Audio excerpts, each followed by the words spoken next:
The President of the United States? My name is Dallas Green. Well, thank you, Mr. President. I tell you, we're thrilled here in Philadelphia. We waited an awful long time for this moment, and a lot of people said this baseball team couldn't do it, but I think we proved otherwise. I think we proved we're the best in 1980 in America.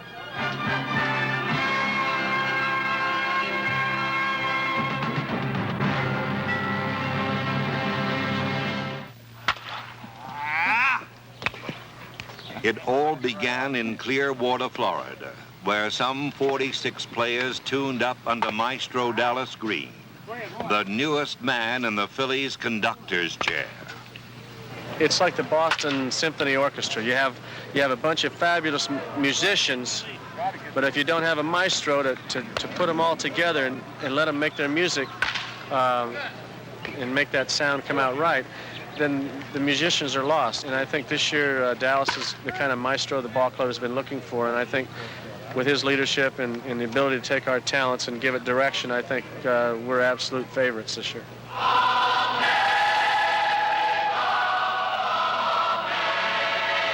Absolute favorites they were not. In fact, most of America's baseball writers picked the team to finish fourth, behind Pittsburgh, Montreal, and St. Louis. The consensus was Dallas Green's aging musicians could no longer hit the high notes.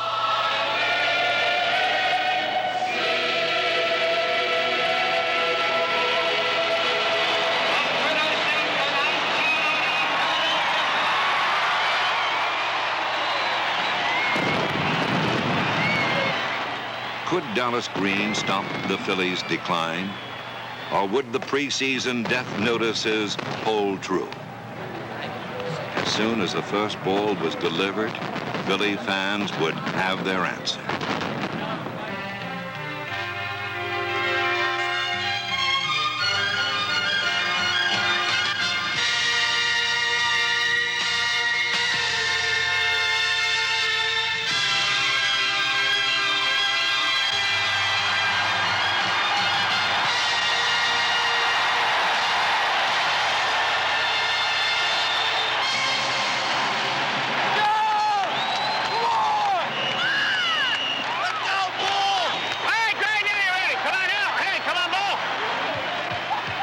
The stretch by Rogers, the 2-2 pitch. Swing and a long drive, deep left field, out of here, home run the ball. On opening night, the Phillies were a picture of good health. There was new spirit in the ranks, and Larry Bowa's ever-present determination was evidence of one very important thing. This was not a dying baseball team.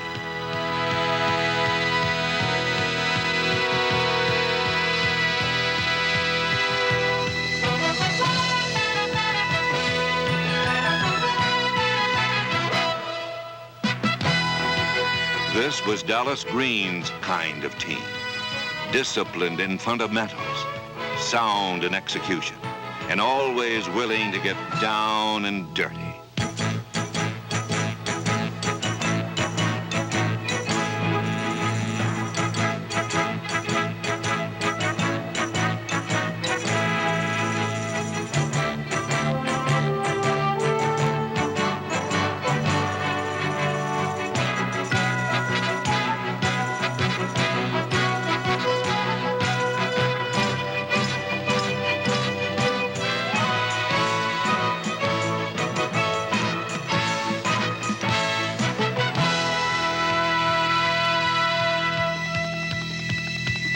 Like all Philly teams of recent years, the 1980 club was outstanding in the field.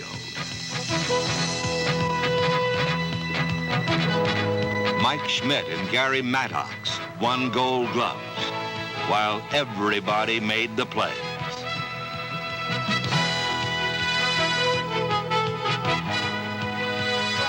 Year in and year out, no team in baseball plays better team defense than the Phillies.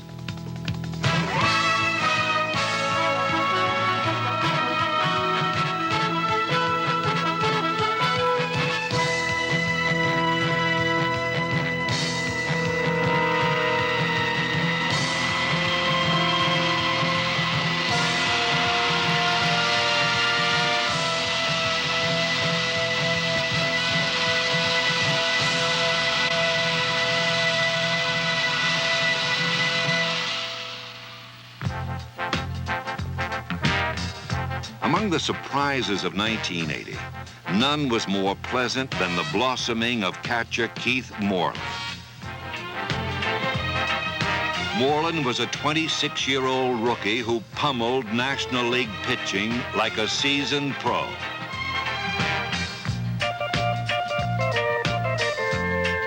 On July 27th, his batting average climbed above the 300 mark. It stayed there the rest of the season. And when the final stats were in, only one player on the club hit for a higher average.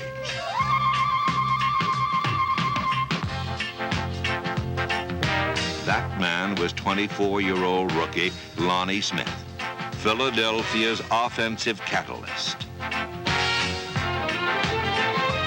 In only 100 games, Smith led the club in stolen bases and led the league in hustle. While Smith and Moreland enjoyed fine rookie seasons, second baseman Manny Trillo had his best season as a Philly. The same was true for Bake McBride, whose 87 runs batted in were a career high. But the man whose inspirational presence sustained this club was Peter Edward Rose.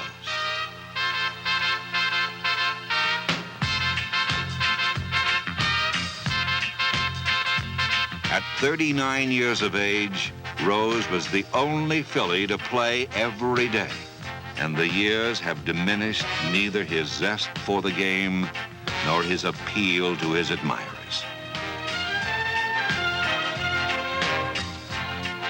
He led the league in doubles, and his 185 hits were a team high.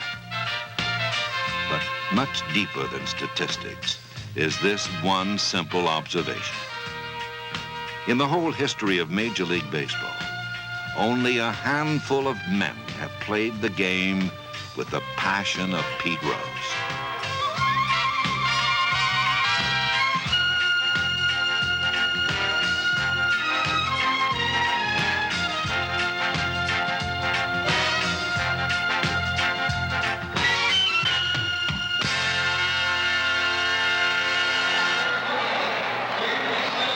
And finally, there's the man whose bat has launched more home runs in the past 7 years than any other active player.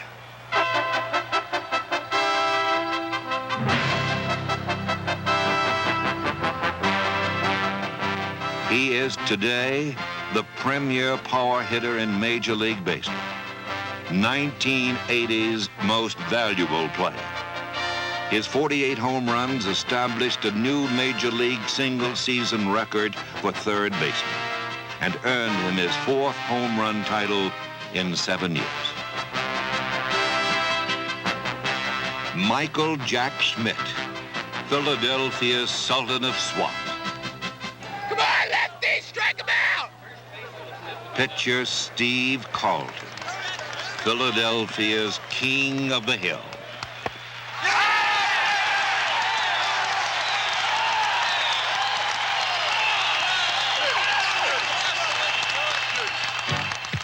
Carlton throws the best slider in baseball, a pitch that batters expect at the belt buckle, but which falls off sharply to their shoe tops. It's a pitch that's made many a major leaguer look rather foolish.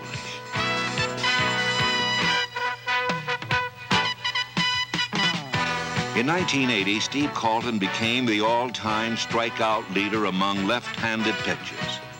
Just another souvenir in the case. At age 35, Carlton started more games, pitched more innings, struck out more batters, and won more decisions than any pitcher in the National League. Not surprisingly, he also collected his 3rd Cy Young Award. The right-handed half of the league's best 1-2 starting combination was Dick Ruthven.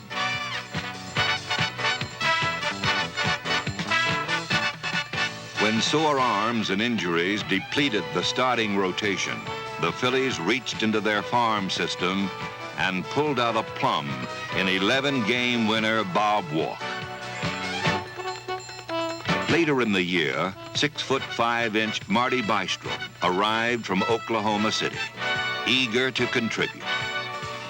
And contribute he did, starting 5 games, winning all 5, and earning acclaim as the National League Pitcher of the Month in September.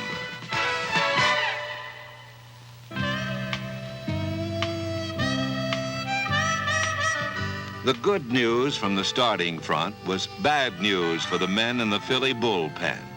For out here, where the game is no more than a distant vision, the longer the starters last, the less the bullpen has to do.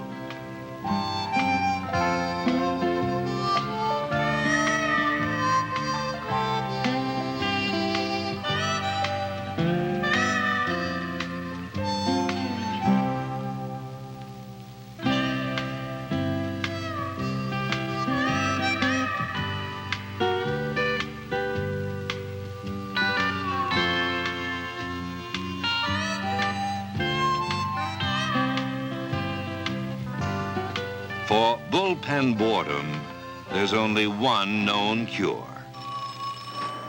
Yeah. Byron.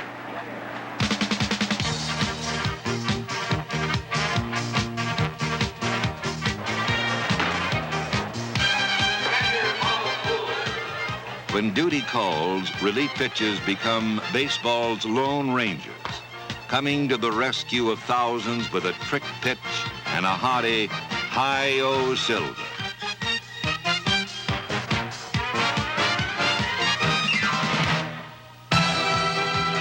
On the field, a relief pitcher's problems are many. First off, there are those who wonder if he can do the job at all. At the mound, his instructions are simple. Bail us out, or it's back to the bush leagues.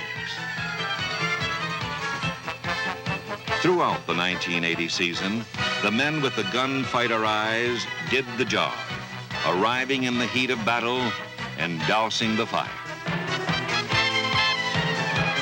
And by mid-season, real help was on the way. On July 17th, after a 3-week bout with tendonitis, Tug McGraw returned to the Phillies. He allowed just 3 earned runs the rest of the season, due mostly to his famous screwball, a wrong-way curve that murders right-handed batters.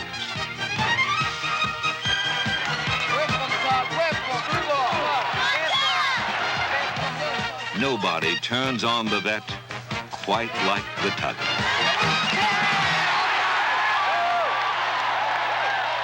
Of course, every night at Veterans Stadium is an enlightening experience. Oh, pal! Yo! Get that whistle out of here, would you, man? For the kids, a night at the vet could mean a free back-to-school gift from Tasty Cake. For the Phils, it could mean a visit from umpire Dutch Rennert. No, Dutch. No. I know it was low. Might have been away.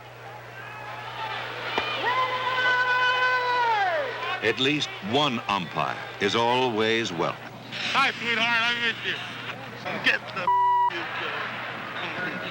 Hey, we're on TV and radio now. My wife's there. Don't do that.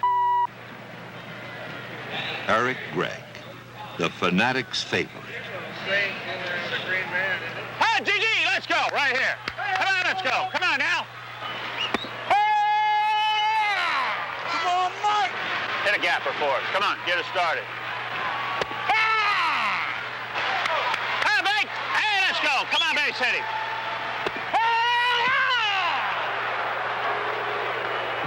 Of course, not even Eric Gregg can make the Phillies swing the bats. We still only got 1 hit, man. Let's go.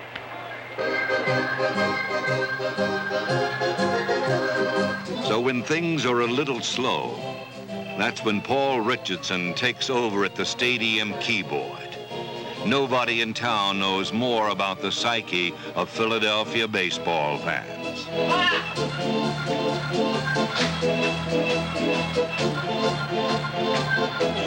It's the ethnic things that they can clap their hands to. That seems to get the best response.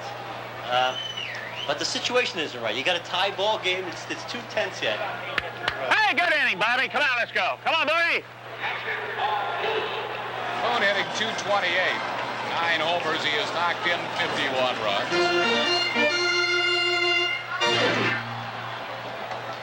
Nothing. They're not with it yet. Boone, despite a batting average some 60 points lower than last year, will probably get more RBIs this year. Line drive left field. Lacy drops it. Lacy lost it in the lights. Maddox scores. Boone to second base, and it's a 2-2 ball game. On this particular night in September, Bobby Wine gave the sign, and Philly fundamentals buried the Bucks. Pitch on the way to Booney. He drops the bunt. It's fielded by the pitcher. Throw to the plate. Throw is wild. Phillies win the game. A heap at the plate as Maddox comes sliding into Watt. For the Pittsburgh Pirates, the season was over. For the Philly faithful, it was just getting interesting. Here's Palmer's pitch to it. Swing and a long drive. I don't know. Get up there, ball. Out of here. Oh, game's over. Phillies win 2-1. Nate McBride a home run. Phillies win it 2-1. Lead the East by a game and a half.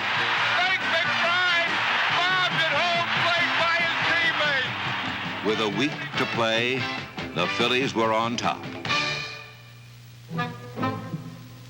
But by Sunday evening, the Philadelphia Playoff Express had been derailed, and the 1980 Phillies were being haunted by ghosts of September's past.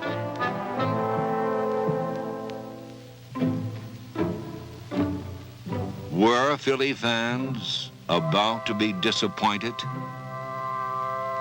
The 1-1 pitch, swing and a ground ball, base hit. Phillies win it 6-5. Trio delivers with A it. stirring 15-inning win led to a 4-game sweep of the Cubs. And by week's end, the Phillies needed just one more win to clinch the National League Eastern Division title. The pitch to Schmidt. Long drive to left field. He buried it. He buried it way back. Out of here. Home run. Mike Schmidt puts the Phillies up 6-4. Oh, what a drive by Schmidt. Unbelievable. He hit that thing deep to the seats in left field. And the Phillies greet Schmidt at the plate. Mike clasps his hands. He shakes hands with all of his teammates. What a wild scene in Montreal. The Philadelphia Phillies, National League Eastern Division champions.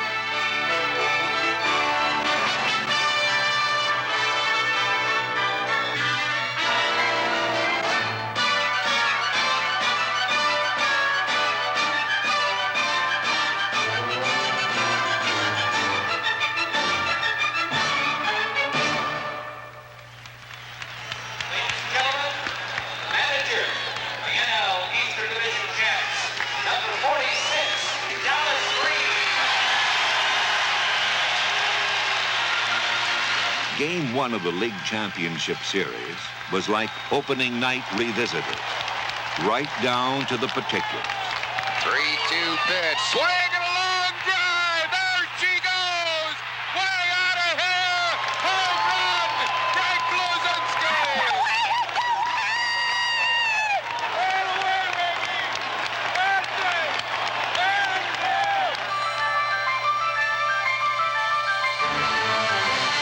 Philadelphia's one-game lead was quickly erased. The Astros took Game 2 in extra innings, sending the series to the Houston Astrodome, a place where the Phillies were anything but welcome.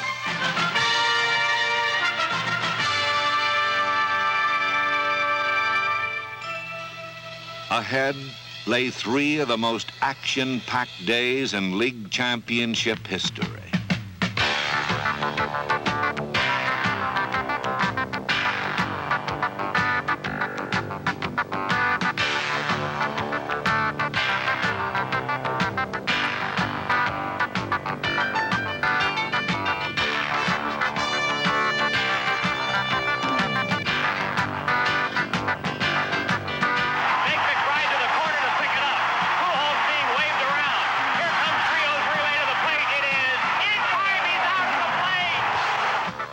Game 3, both teams had scoring opportunities. But each time Larry Christensen was in a jam, his defense bailed him out.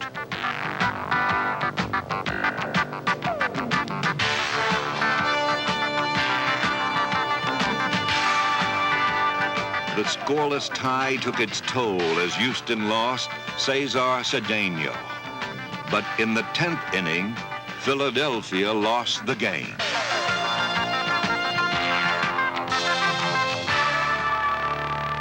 The Phillies were just one game from extinction. And the umpiring in Game 4 didn't make things any easier. One hopper to the pitcher. He throws to first. Maddox is out at first. Everybody else is safe. Wait a minute. What's Harvey ruling? Wait a minute. A triple play? No way. They're ruling a triple play. They're ruling the ball was caught on a fly, and it was not.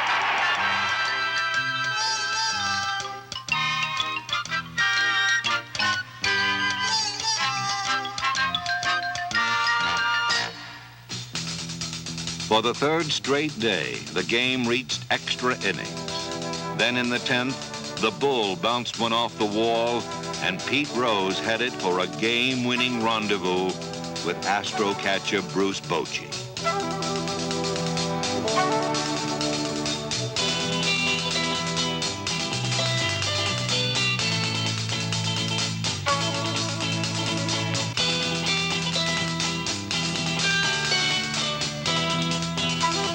In the decisive 5th game, Philadelphia once again received last rites.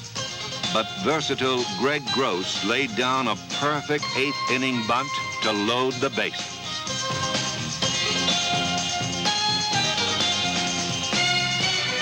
Time now for the series MVP to nail down the award.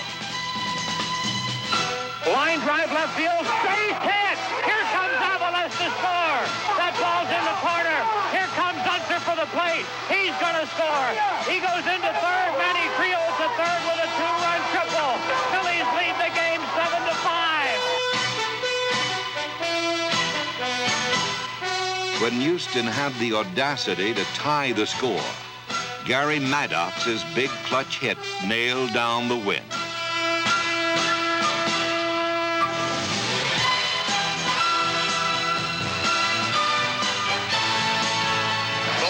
By Ruthven. The 3-2 pitch.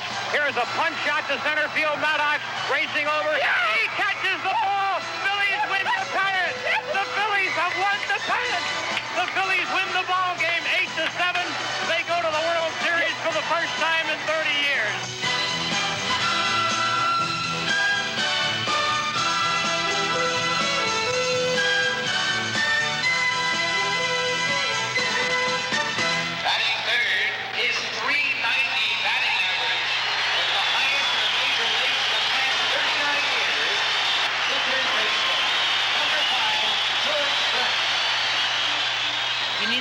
Adversity to bring out the character in all these teams.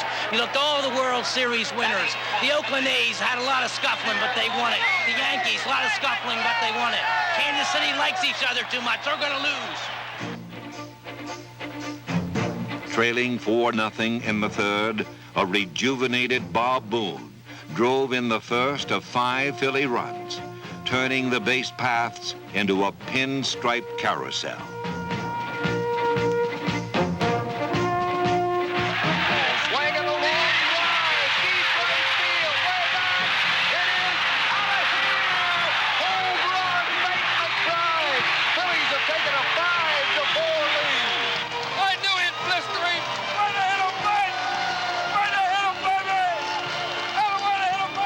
Philadelphia's 5-run rally sent the Royals down to defeat.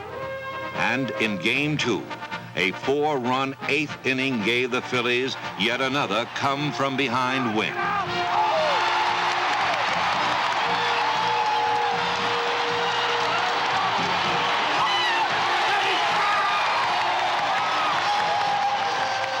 Just when the Phillies appeared invincible, the scene shifted to Kansas City, where the Royals evened the series.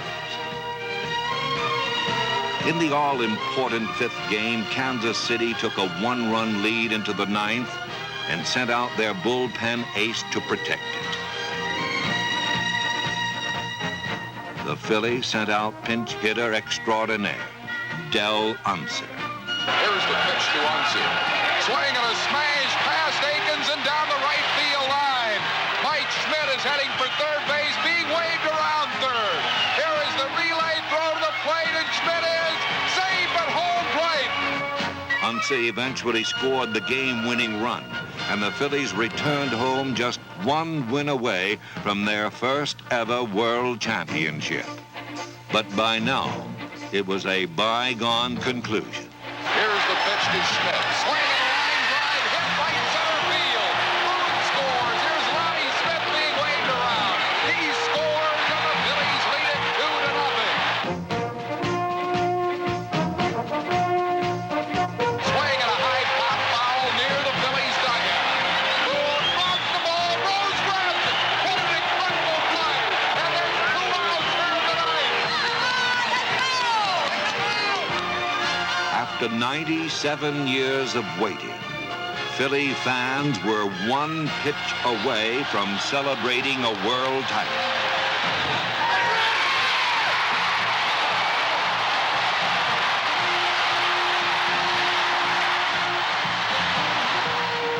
The celebration poured out into the city as more than 1 million people lined the streets to pay tribute to their conquering heroes.